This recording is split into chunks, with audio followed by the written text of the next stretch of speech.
Are you in pursuit of the better you? If so, you're in the right place. Hi, I'm Becky. Hello, I'm Faye, and this podcast is all about maximising your potential and living your best life personally and professionally. We're looking forward to being with you on your pursuit of the better you.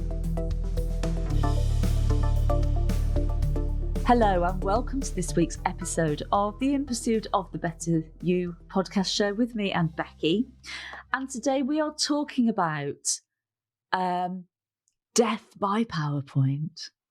Death by PowerPoint. So thinking about that training space or the presentation space, and whether you are either going in there as a delegate or a trainee, or perhaps you're the one giving the presentation, or you're the one training others. What are you going into here? What are you delivering, or what are you expecting to be delivered? I remember so well back in my days of being in, I say corporate land, I suppose it is, but actually being in a building, so I work from home, as you know, being in a building where we'd go into training rooms and what have you, and all of a sudden the PowerPoint would go on, and oh my goodness me, there seemed to be so much information given on the PowerPoint slides, and then the person at the front would just talk through the information on the PowerPoint slide that you'd just feel yourself going and going and going. And if you're like me, you'd find your mind wandering and it would go somewhere else, and I'd be thinking about all sorts of other things. And I have been that person where somebody said, "And so what do you think, Faye?" And I've gone. And I'm thinking, oh no, come back to me. Let me think about this. But what does that mean? It's just meant that I haven't been engaged, because it has been literally death by PowerPoint. So the purpose of this podcast today is to perhaps give you some little hints and tips about what you can do if you're delivering. And I guess B, what you can do if you're a delegate or a participant, maybe some feedback you could give about, if you're on the receiving end of that death by PowerPoint. But Becky, have you been on the receiving end of death by PowerPoint? Oh yeah, many times, and not even just back in the day. It still goes on. It still goes on, yeah, all the time. And even my partner was talking about he'd come out of a meeting, and it's like a new client presentation that the senior management team from his company had put together to go in. And he was like, and it was dull. It was dull, and it was very much, information on slides, read it out, stand there and say what's on it. And it's like, really, like, it's just, it baffles me how little we've moved on from that in so many places. I think part of that is because actually people don't know how to move on, and there's different environments where you'd move on differently, because if it is a presentation versus a meeting versus a facilitated training session, they are different with what you can do. However, they don't seem to be approached differently now. Do you know what I mean? I do know what you mean. And yes, they are. They're different formats, and different, a different result to be got from it. However, engaging your listeners is still the same, isn't it? We want people to go away from the presentation or the meeting with the information that we're delivering and being able to retain it, being able to use it again, understanding what they've heard, and being able to take that forward. Otherwise, what's the point in giving it? So it's the same, really. The same purpose is there as in training. If you're going along to a training, the purpose is to learn something new. But the purpose of being given information in a meeting is to glean that information as well. So yeah, we haven't really moved on, and it's sad. So when you think about where other people have moved on to, what do you see that you enjoy when you are engaged as to when you're not? It's those things, isn't it? I'm a big fan of when someone like hooks you in right at the start, with something really interesting, whether that's shocking, whether that's exciting. It's a bit like public speaking skills, right? That's something that they say when you're doing any kind of public speaking gig. You've got to get them hooked in right from the beginning. It's no different in a training room. It's no different in a meeting. You want to get their attention really early on. I really enjoy designing slides and slide decks that are really clean. And what I mean by clean is not very many words at all. It's literally the key bullet points and things that go on there, but that are colourful, engaging, visually appealing, so that if people are looking at stuff, it's not just a white slide with a load of black text on it, or maybe sometimes people might push the boat out and make the text blue. Woo, fancy. But it is literally, I genuinely see that so often. But yeah, where you also feel like you matter. The fact that you are in the room actually matters to the person talking to you. I think that's really important. Just going back to the point of slides, I've seen some of I know you like designing slides, and I know you enjoy delivery. I've seen some of your slides and they are lovely. But I have to say, I quite like delivery. I don't like designing slides. I feel a bit scared by that, as you know, because we've had that conversation. So I'm just wondering, if I were listening to this podcast, what would your advice be for me to help me get over that? I mean, you've mentioned the whole thing about being colourful and not having much on there, but what things can I think about in addition to that to help me get over that? Oh my gosh, I've got to design these slides. One of the big turning points for me was where I design it. So I don't design on PowerPoint anymore. I design on a program called Canva, and it's free to use. I do use a paid version of it, but it's free to use. And Canva, how do you describe Canva? It's a design tool, right? It is a design tool. You can use it for all sorts of things. I use Canva for brochures. I use Canvas for putting quotations together. And there's lots of really lovely then templates and things on there that you can either go in and edit for your own your own work, or that might inspire you as you then think, oh, well, I don't actually want any of those as they are, but I like what they've done with this, right, I'm going to go off and start a new one. So yeah, one of the first things that I would think about is where are you designing it. I recently started trying to do some in PowerPoint again, and I found it so difficult to go back from one. So yeah, give yourself a help in hand. Literally, just put into your internet browser Canva and use that as a start. But I like imagery. A really catching image that's got something to do with what it is that you're talking about. Something that I would say when you're thinking about imagery is to be mindful of diversity in imagery. So very often I might use, I don't know, if I did something the other week about laughing at yourself. One of the slides in there was like, it's all right to laugh at yourself on one of these things that's gone wrong. And I chose an animal that's laughing.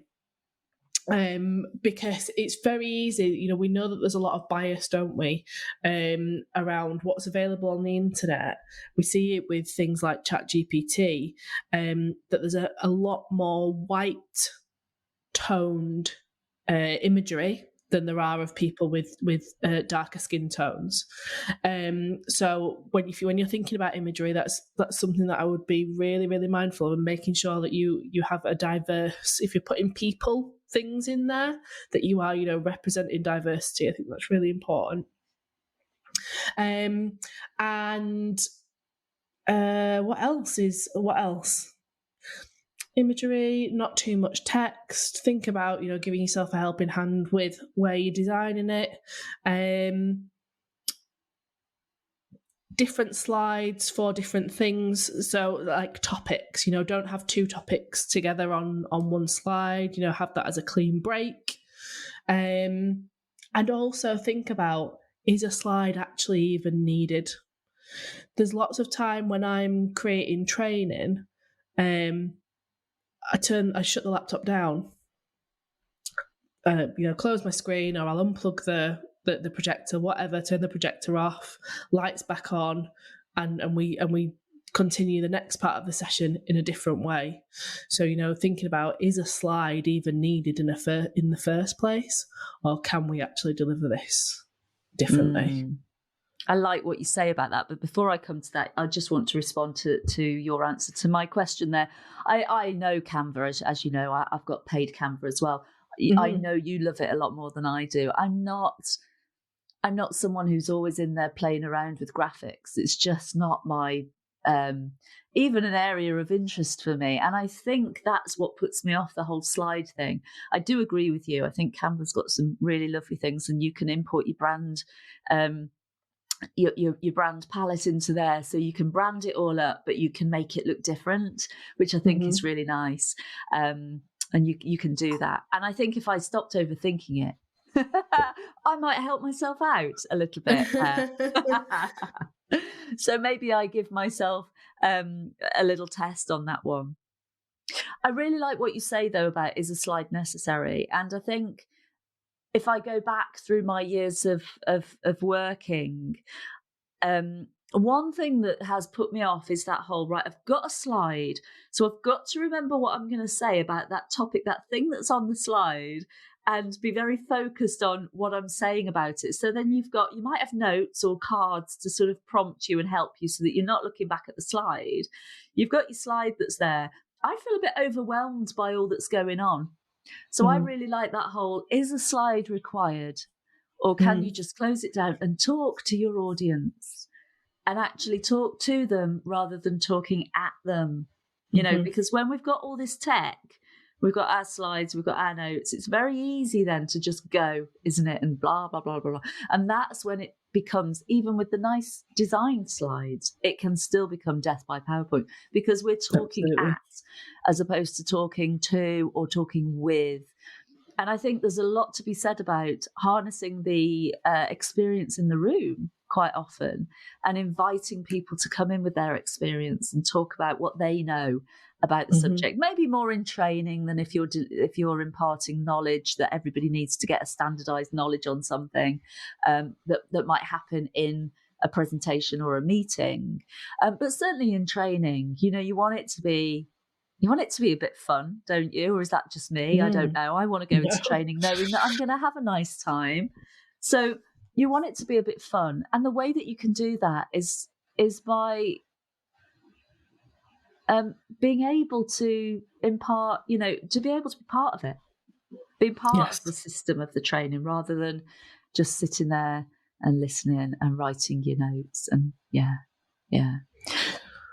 So what sort of things, Becky, do you do to bring your participants in? Good question. What sort of things do I do to bring them in? I like lots of opportunity for, it depends what we're doing, right? If we're thinking about training, right? We're delivering some kind of training, lots of opportunity for, discussion, for movement in the room. There's nothing worse than being in a training room all day. You don't move out your seat at all. You don't say a word. So the kind of things that I'll do, I quite, as I said at the start, I like to bring them in really early. I think true and false things can be good fun. Right, hand up if you think that this is a true statement, and then you give them what the actual, true statement is, or, whichever way around you do it. And I think, and I'm conscious that I'm waffling here, because what I've got in my head is I actually don't know how I do it, but the one of the things that I've come to realise recently is that I'm not, and I don't try to be, a jack of all trades. What I mean by that is I deliver training on stuff that I'm really comfortable that I'm a subject expert in.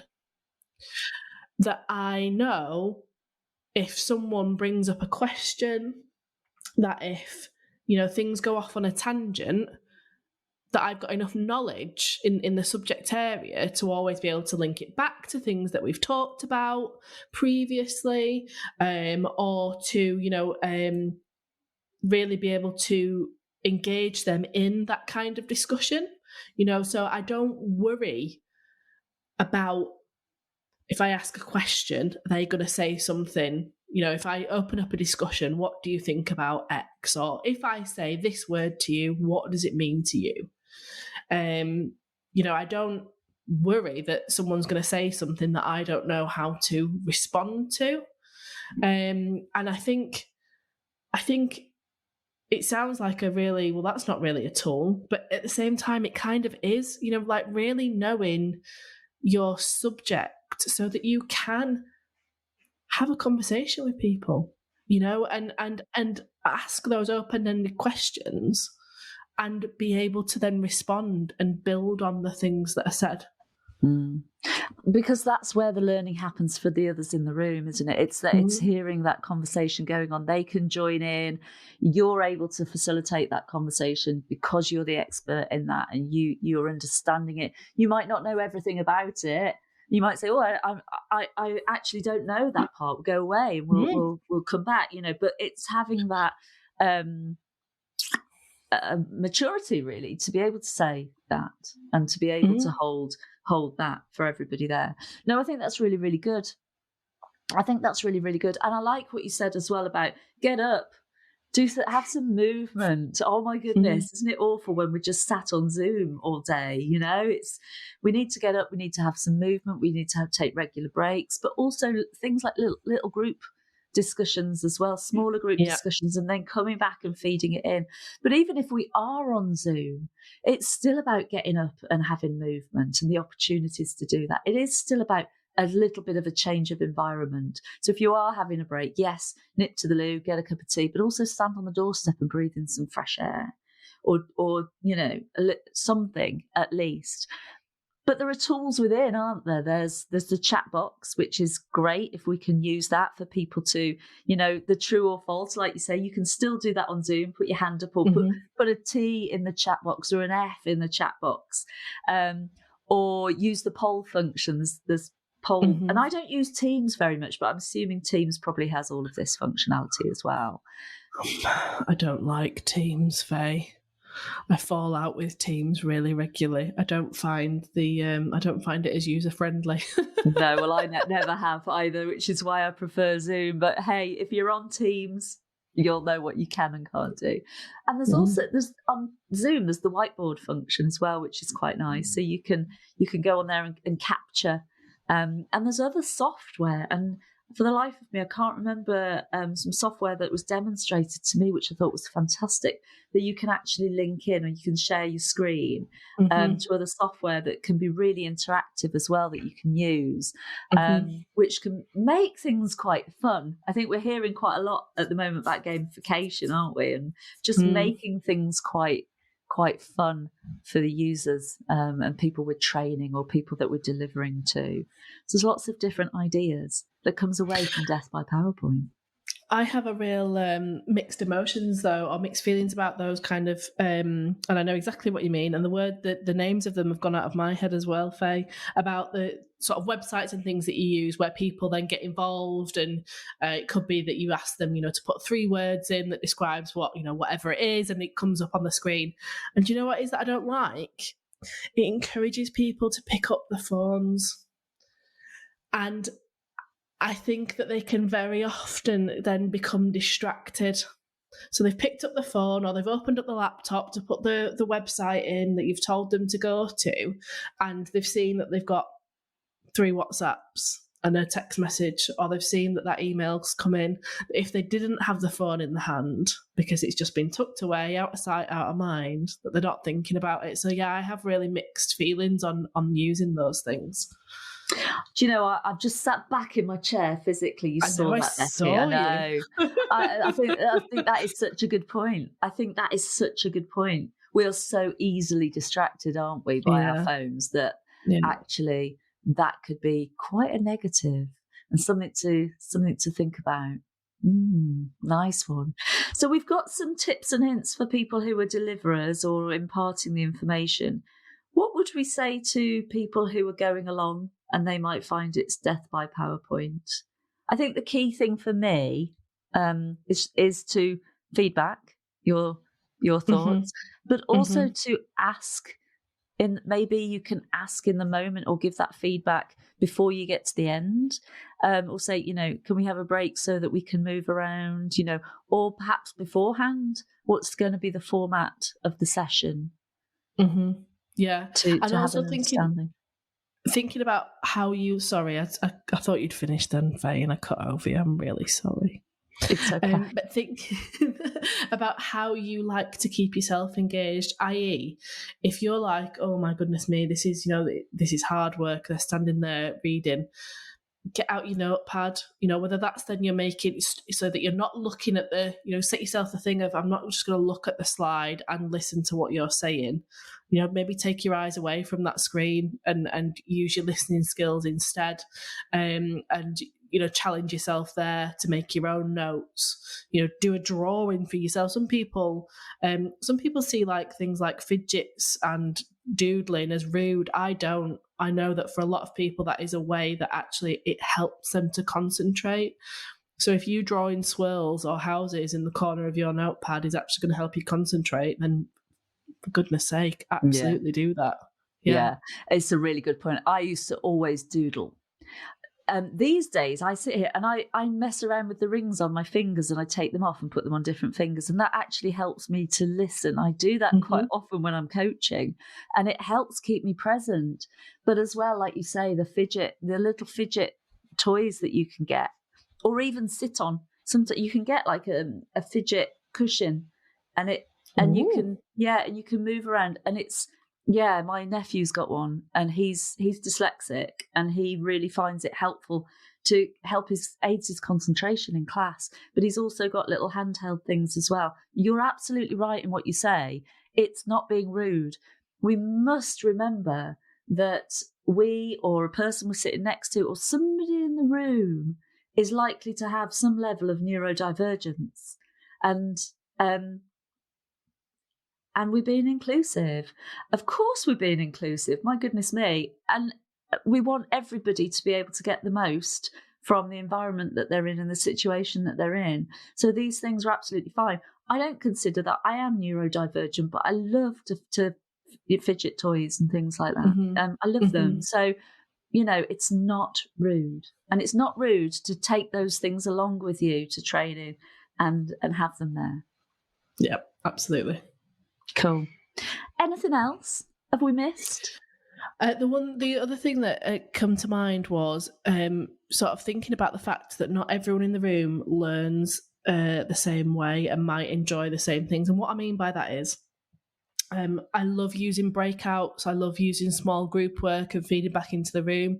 That should always also be coupled with some time for individual self-reflection, because some people, they don't thrive in those environments where it's let's discuss, but they actually do really well when they've got that 5 minutes to themselves to make notes about things that so make sure you're thinking about, okay, am I giving that time for individual reflection?